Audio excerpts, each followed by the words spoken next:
Welcome back for today's college basketball pick video play heading into action for December 4th, 2019. And this one talking about this contest here between the Eastern Washington Eagles and the Washington Huskies. Going to give our lean on where we see the better value against the spread, the home team Washington, as one might expect coming into this one as considerable favorites, giving 14.5 points. Now, the mid-major opponent in this one, Eastern Washington, they've been fairly respectable thus far through non-conference play at 4-2 overall. They're coming off a really nice 87-82 upset win over the Belmont Bruins. Their worst result thus far was certainly their 22-point defeat on the road against St. Louis, and that's a St. Louis opponent that's clearly not as highly valued as Washington. So if Eastern Washington can lose on the road to a team like St. Louis by 22 points, then they can certainly lose by 20-plus points here on the road against Washington. But that was the worst performance that we've seen from the Eagles. They also have a nice victory at Seattle. They were competitive in a road loss against Boston College and also picking up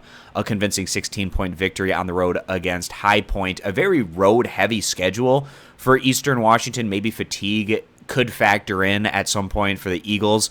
This is going to be their fifth true road game in their last 6 outings, so that is something to keep in mind and could play a factor here. Eastern Washington, in terms of their numbers, they like to play with a bit of tempo. They're averaging 81 points per game while giving up around 67. Now, Washington, they came through for us against the spread in their last outing, and the Huskies have consistently been taking care of business, specifically on their home court, against reasonably solid mid-major opponents. So the Huskies in their last outing taking down South Dakota by a final of 75-55, really running away down the stretch run of that contest, and then also some recent convincing victories against teams like other than just South Dakota, as well as San Diego, Montana, and Maine. Their only loss this year was by 13 points against a Tennessee squad that's looking like they're probably going to be a little bit better than people were expecting coming into the year.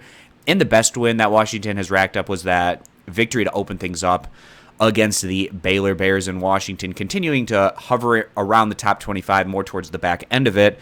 Their numbers, they're averaging around 70 points per game while giving up around 59. So just in terms of the numbers, their opponent plays with a little bit more tempo, and I actually wouldn't mind seeing Washington play with a bit more tempo themselves. They have the athletes to do it, and perhaps this is their opportunity against a mid-major opponent today at home that doesn't mind moving up and down the court, and possibly a higher scoring affair. Maybe the over 147.5 is a solid bet coming into this one. We like Washington to put up a lot of points here and separate again in the second half as they go on to win and cover this spread that sit at 14.5 points. So again, guys, we're going to be siding with the Washington Huskies to go on and win and cover the spread on their home court as the better value play. If you agree, give the video a thumbs up. Disagree, give it a thumbs down. And you can check out all of our college basketball picks for today's action over at stumpthespread.com, which is linked down in the video description.